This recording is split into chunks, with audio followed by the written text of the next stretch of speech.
Evet. Zuhal şuradan geçerken şurayı görmüş. Biz de oraya doğru Bir de bu gidiyoruz. atları gördüm. Bir de atlarımız var tabii. Çok güzel bu ağaç. Kesin yazın falan çok tatlı oluyordur yemyeşil.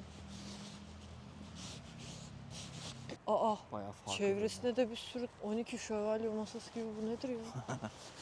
Akşamları insanlar bara gidiyor sürekli. Barlarda bir O da aktivite biraz kuruyorlar. bana şey geliyor ya, hani birbirlerine sadece alkollüyken mi tahammül ediyor bu insanlar? Ben Galiba. anlayamıyorum. Hız Evet kesmeden. arkadaşlar. Hız kesmeden yeni videomuza geçtik. Çünkü biz dedik ki mezarlıklara doğru gideceğiz. Mezarlığa henüz ulaşmadık. O yüzden devam etmemiz Evet. lazım. Yolun karşısına geçtik. Şimdi ikinci videomuza başlıyoruz. Bu seferki konumuz Kanada'ya gelmemek için sebepler. Evet.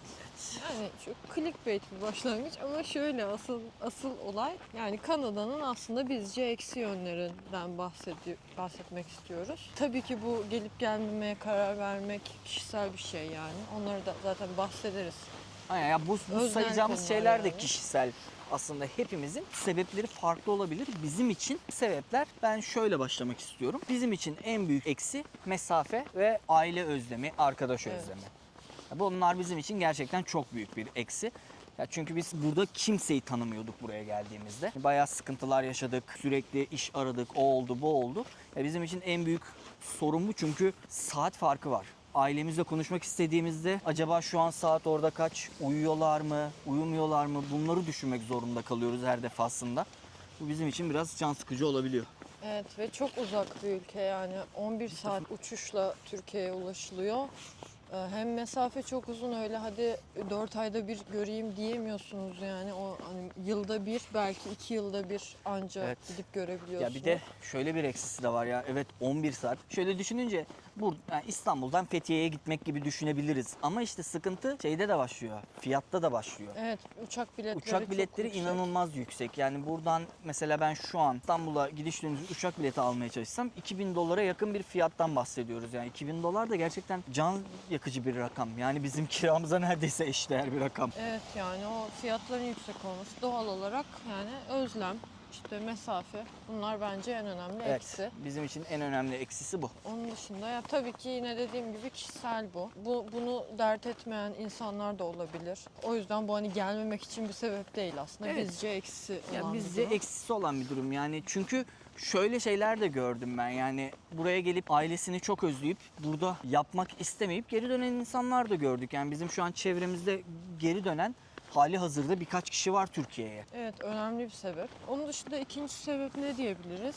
Ya ikinci sebep, şundan bahsedebilirim. Hadi yine 5 İş bulmak. sebep sayalım. Evet. Yani iş bulmak diyebilirim.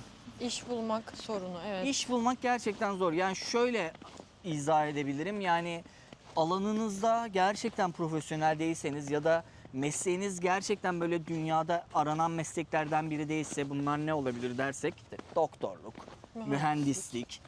Avukatlığı burada sayamıyorum çünkü buranın hukuk sistemi farklı. Buranın Evet. hukuk sistemini öğrenmeniz gerekiyor. Evet. Avukatlık saygıdeğer bir meslektir. Ama burada geçmiyor yani. Burada geçerliliği yok maalesef avukatlığın. Yani bu tarz böyle gerçekten ihtiyaç olan meslekleri yapıyorsanız hani her türlü iş bulursunuz. Ama örnek veriyorum, kendimden örnek vereyim. Bir lojistik firmasında çalışıyorsanız burada lojistik işi bulmak için bayağı uğraşıyorsunuz. Size işte Kanada tecrübeniz var mı?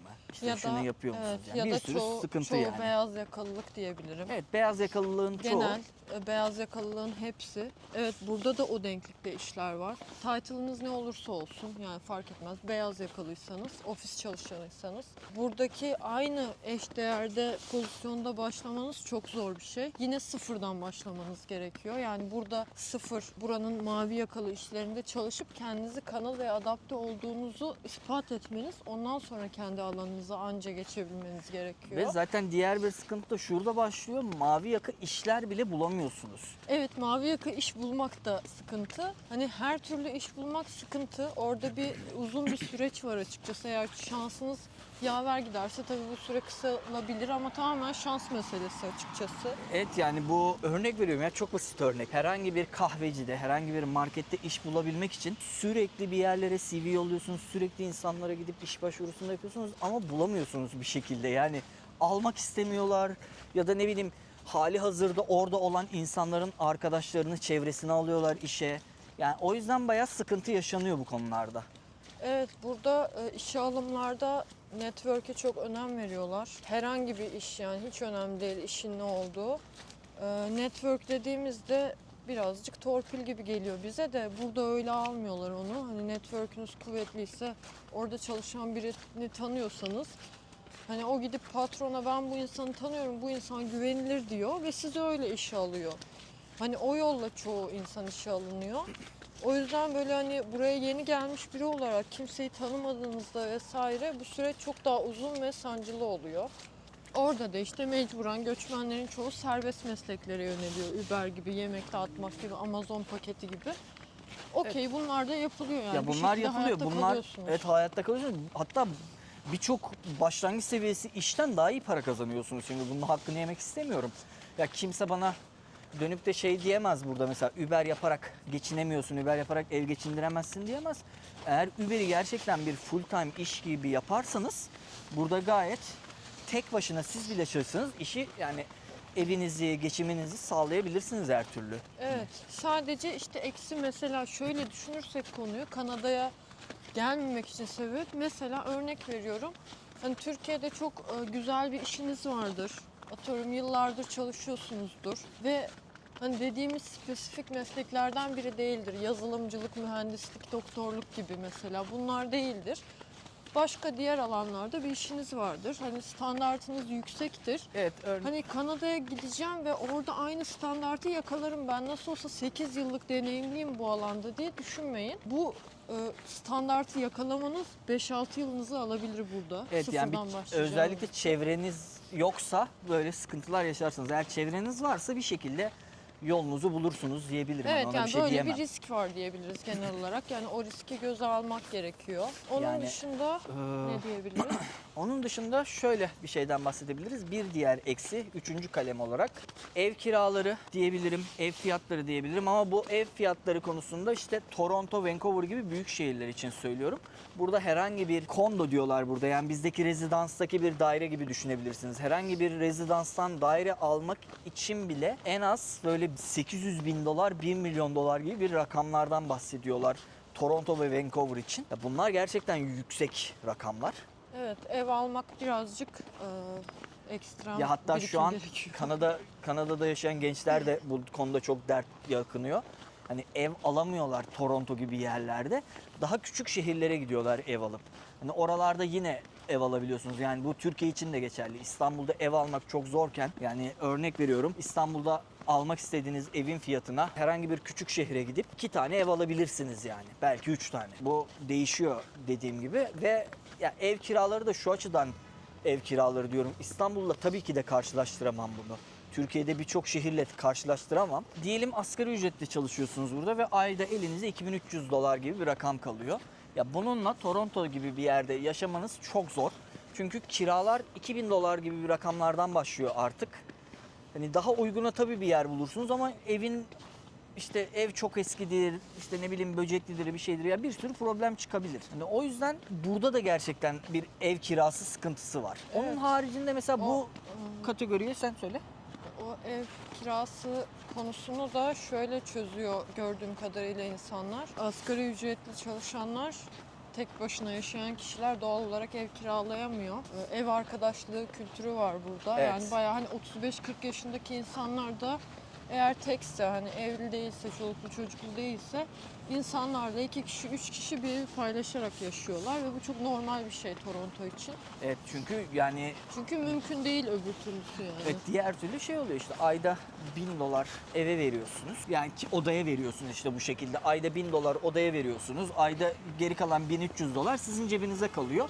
1300 dolar gibi bir rakamla da Toronto'da çok güzel bir hayat yaşayabilirsiniz. Bunu söyleyebilirim. Yani çünkü yemenize, içmenize, her şeyinize yetebilecek bir rakam bu. Evet. Onu Ee, diyebiliriz. Başka Bu kaçıncı madde sekmeye oldu? 3. maddedeyiz. Buna şunu da ekleyebilirim. Yeme içme fiyatları yani buraya göre, Kanada'ya göre gerçekten biraz tuzlu geldi bana. Ya ben çünkü örnek veriyorum, biz İtalya'ya da gitmiştik. İtalya'dayken bize bu kadar pahalı gelmiyordu yemek içme konusu. Evet, Hani dışarıda yemek dışarıda pahalı. yemek burada sanki lüksmüş gibi hissettiriyor bazen. Çünkü çok basit örnekle, hani bir Türk restoranına gidiyorsunuz bir yemek yemek için, hani inanılmaz pahalı geliyor bize. Ya bize mi öyle geliyor bilmiyorum ama biraz pahalı geliyor niyeyse. Ben bunu da ekleyebilirim yeme içme konusunda. Yok öyle. Zaten öyle çok hani dışarıda yeme içme kültürü de yok açıkçası yani o yüzden. Evet, Ay şu bura an çok esiyor. bahsettiğimiz mezarlığa çok yaklaştık. Videonun Emin bir, misin? bir önceki videonun başında bahsettiğimiz mezarlığa çok yaklaştık. Atlar. Ah, atlar var.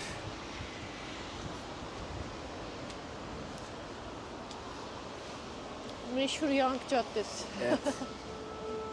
Atlar. Ben bak buradan metro ile geçerken şurayı gördüm. Şurada bak turuncu bir ağaç var. O çok güzel.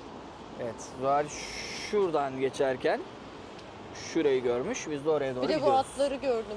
Bir de atlarımız var tabii. Evet, üçüncü konuyu böyle kapatabiliriz bence. Üçüncü kısmı. Dördüncü olarak ne konuşabiliriz hemen?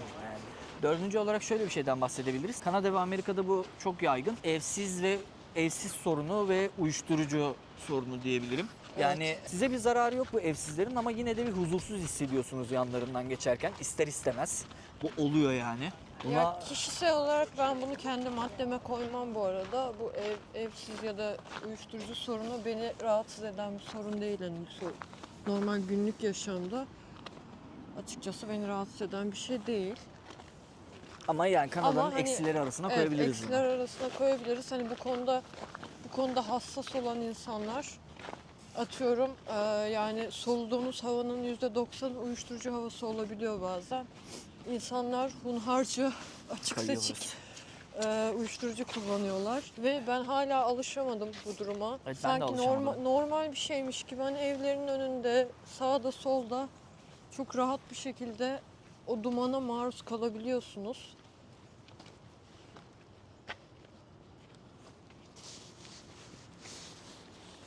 Şimdi burada bir ikiyüzlülükten bahsetmek istiyorum. Aa geldik. Bu taraftan mı yürüyelim, oradan mı? Baksana heykelli Evet. falan. Aa, Bunların oraya da hepsi çok üstüne de gitmek istemiyorum. önemli aileler bu arada. Üstlerinde yazıyor isimleri. Evet, buranın önemli ailelerinden herhalde. Emin de değilim ama. Bak. Bu direkt anıt. Evet, Chandler zaten. Chandler. Yani dediğimiz gibi işte burada dördüncü kalem olarak biz hani uyuşturucu kullanımı, evsizler diyebiliriz. Yani kimseye zararları yok. Ama işte yani huzursuz hissettiriyorlar bazen yani. Evet, Çünkü alışkın ne yaptıkları değilseniz- belli değil. Ve ot kokusu inanılmaz ağır burada. Yani hele ki bazı mahalleler var orada yürürken yani gerçekten çok kötü kokuyor. Size bu kokuyu nasıl izah edebilirim diye düşünüyorum. Yani Edemeyiz. şöyle izah edebilirim aslında. İstanbul'da kalabalık bir metrobüse binmişsiniz ve kimse deodorant kullanmamış. Böyle bir kokudan bahsedebilirim size. Yani onu bilmiyorum, çok normal karşılıyor herkes bunu ama bana hala anormal geliyor yani sokak ortasında falan çok rahat bir şekilde bunu yapıyor olmaları. Ama bir yandan şimdi ikiyüzlülüğe gelelim. Mesela sağlığa zararlıdır tütün mamülü, kabul ediyorum bunu ve kullanılmaması gerekir. Evet, sağlığa zararlı bir şey. Evet. Ama mesela tütün ürünü içtiğiniz zaman Bu tütünden Aa. kastımız işte biliyorsunuz ismini yani. vermemek ismini için vermemek için söylüyorum. söyleyeyim. Ne bileyim Ha. özendırmamak için Ha, yani rütük yaptım kendime durduk yere de. Yani onu kullandığınız zaman size canavarmış gibi bakıyorlar burada. şu çok güzel göründü. Niye böyle bir şey var O bilmiyorum neymiş ama öyle? ben de bilmiyorum. Ha, mezarlık bak. Ona koymuşlar tavşan falan. Bir tavşan için bir mezarlık yapılmış. Tavşan için mezarlık değil, hayır. Adamın mezarı. Ama tavşan var, ne bileyim, ben öyle düşündüm bir an. Özür dilerim. Kimseye saygısızlık yapmak istemiyorum burada şu an. Çok. Ya dediğim gibi işte enteresan yani hani Evet. o uyuşturucu kullananlara gayet okey herkes. Ve Ama- sokak ortasında kullanılabiliyor ama tütün mamülü tükettiğinizde falan canavar mısınız gibi bakıp kaldırım değiştiriyorlar. Evet, yani inanılmaz garip. Ve Çok tütün saçma. ve şöyle söyleyeyim, tütün mamulleri burada gerçekten pahalı. Yani bir paketini almak için 15 dolar gibi bir rakam ödüyorsunuz. Ama mesela bu arkadaşlar gidip işte 2 dolara hani hazır sarılmış uyuşturucularını alıp içebiliyorlar. Ya çok saçma Bunu geliyor böyle bana. açık açık söylemememiz gerekiyor büyük ihtimalle. Ya ne olacak ki bunda? Bu ağacı gördüm. Ha, şu ağacı gördüm ben. Şu turuncu. Bu çekeyim. Çok güzel. Kocaman kovuğu var orada. Baykuş kovuğu falan olabilir o. Evet, Bayağı güzelmiş. Şöyle o tarafa doğru gidelim. Bu ağaç da çok güzel. Adam gerçekten çok hoş. Çok güzel bu ağaç. Kesin yazın falan çok tatlı oluyordur yemyeşil.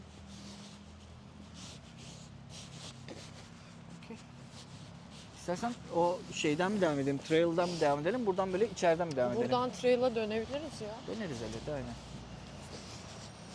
Ya hani böyle bir sıkıntı var dediğimiz gibi, yani bu konu bizi çok irdelemiyor. da Yani bizim önemli kullandığımız değil. bir şey değil ama yani kokusu bazen çok rahatsız edebiliyor insanı. Evet, hani çok da mühim bir şey mi? Hayır Küçük ama bir melek heykeli var tam yolun ortasında, Evet. bilmiyorum görünüyor mu ama. hep heykeller var aralarda ya. Çok enteresan bir mezarlık. Çok eski herhalde. Eskidir büyük ihtimal. Yo, 1890 diyor mesela ölüm tarihine. Şurada da 89 Mezar vardı. taşı da okunmazmış. Okunmaz, gerçi. evet, ben niye tarihi okudum? okudum bir tek, ismini okumadım. Ee, Bazı batıl bir dakika, inançlarımız biz var. şimdi 4 tane madde saydık. 5. Beşinci- maddeyi ben söylemek istiyorum hemen. Hemen bir saniye. Hemen 5. Evet, maddeyi. 5. Bence maddeye giriyoruz bu Zuhal'cim. nedir ya? Sendeyiz. Oo. Giremedim. Viking mi ölmüş burada aşko? Ee, Şu taşlı olan nedir öyle? evet. Ereto. Şöyle şurada tam tepede. Ağacın tam önündeki. Aa, Bayağı farklı. çevresinde de bir sürü 12 şövalye masası gibi, bu nedir ya? Evet, 5. Evet. maddemiz. Bence en can alıcı maddeyi söylüyorum. Kültür farkı. Evet, kültürel farklılık. Kültürel, sosyal, kültürel farklılıklar. Adaptasyon sorununa yol açan bence en önemli şey. En yaşamam diyen,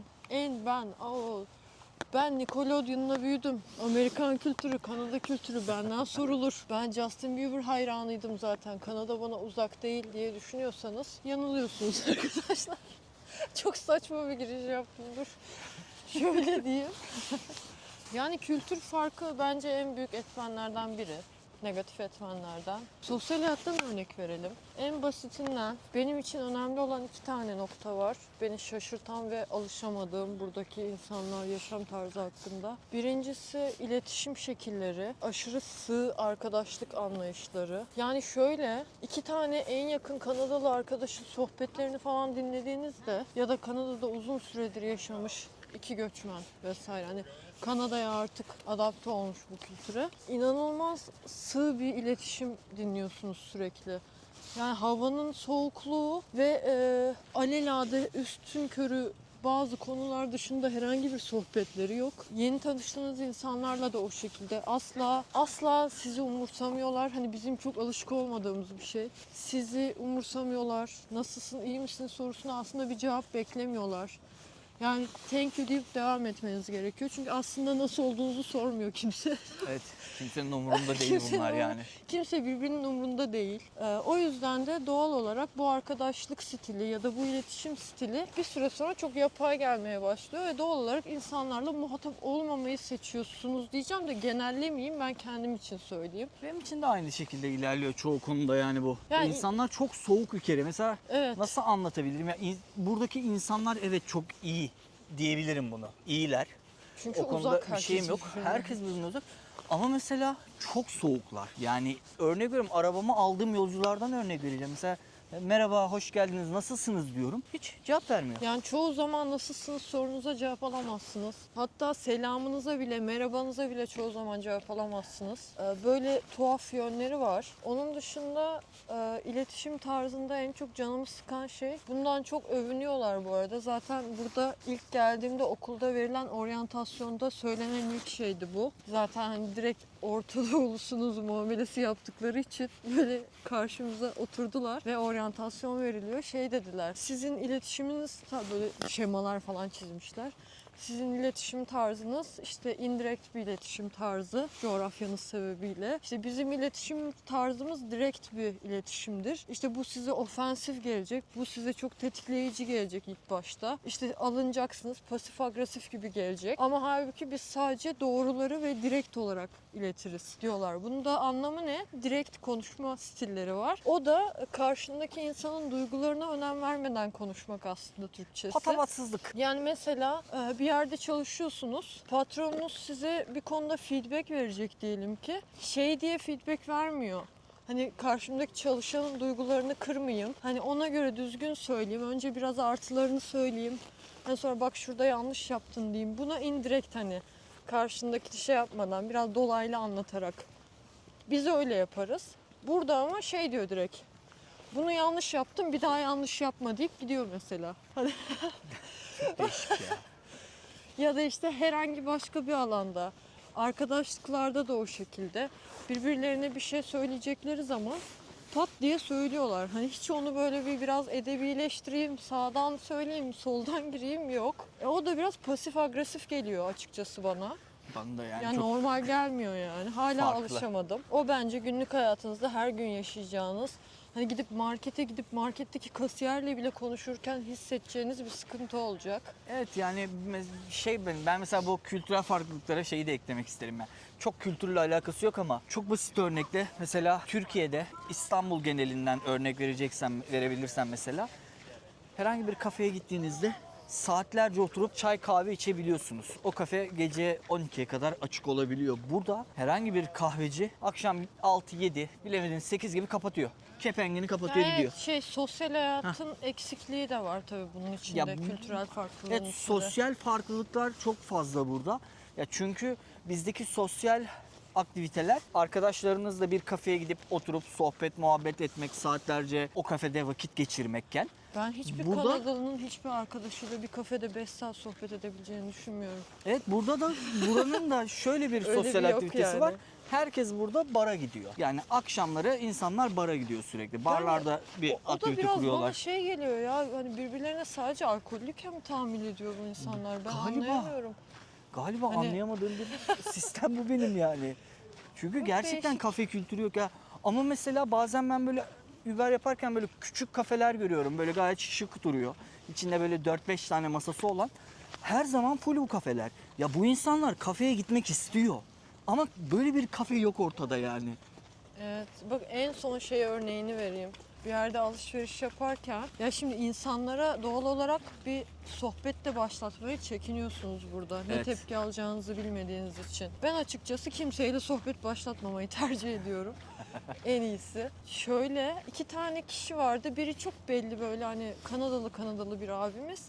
Bir tanesi de böyle çok belli göçmen ve yeni gelmiş. Hani İngilizcesi de kırık falan filan. Hani buradan şeye de geçebiliriz aslında. Birazcık ırkçılığa ama o konu çok uzun. Trump'a ve sağcılığa kayışa kadar gider. Ona hiç gerek yok. Irkçılık yani o biraz kız- artmış gibi. Onu şu an göz ardı ederek konuşacağım. Sanki konu o değilmiş gibi ama biraz o da var. Mesela o çocuk, yeni gelen göçmen çocuk, o alışveriş esnasında o adam, Kanadalı adam bir şey alıyordu. O da döndü dedi ki gözümün önünde, çok sinirim bozuldu.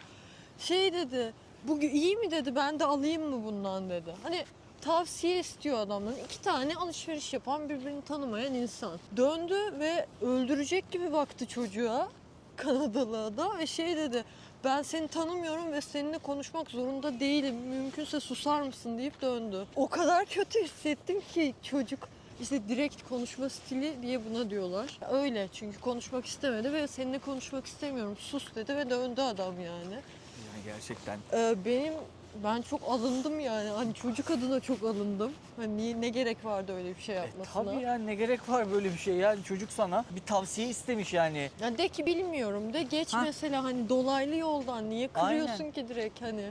Bence o büyük bir sıkıntı. Genel olarak da zaten aslında biraz ona da girebiliriz. Birazcık ya çok üstünkörü gireyim biraz ona. Şimdi biliyorsunuz Trudeau istifa etti. Evet. Haberlerde çıkmıştır. Ki Buranın Trudeau'nun- başbakanı, Justin Trudeau, Evet. Kanada'nın başbakanı istifa etti. Trudeau'nun zaten istifası bangır bangır geliyordu, ayak sesleri. Çünkü insanlar artık nefret ediyor Trudeau'dan burada.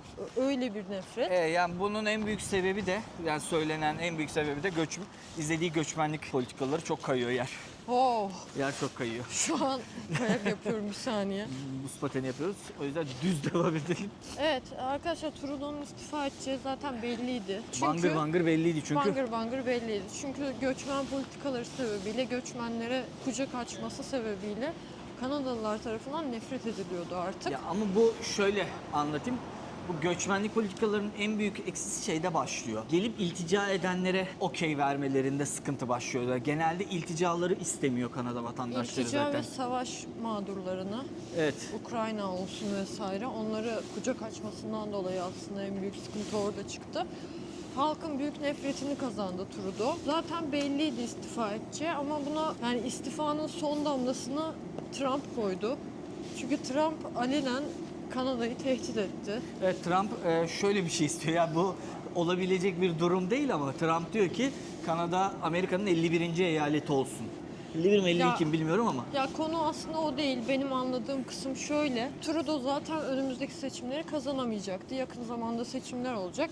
Zaten kazanamayacaktı. Zaten sağ parti başa gelecek. Yani o kesin zaten.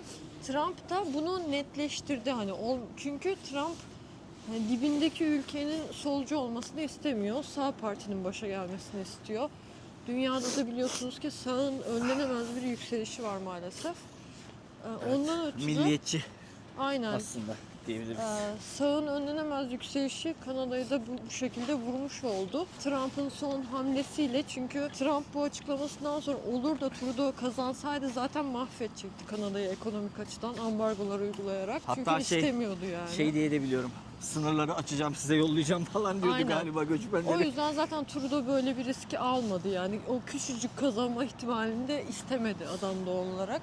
Aynen. Ve Ve bıraktı. zaten çok fazla tepki vardı. Yani inanılmaz, böyle her yerde ben arabayla giderken bile F nokta nokta Trudeau diye pankartlarla geziyor arabalar. Tabii herkes aynı, Trump'ın o şapkası var ya, Make America Great Aynen. Again.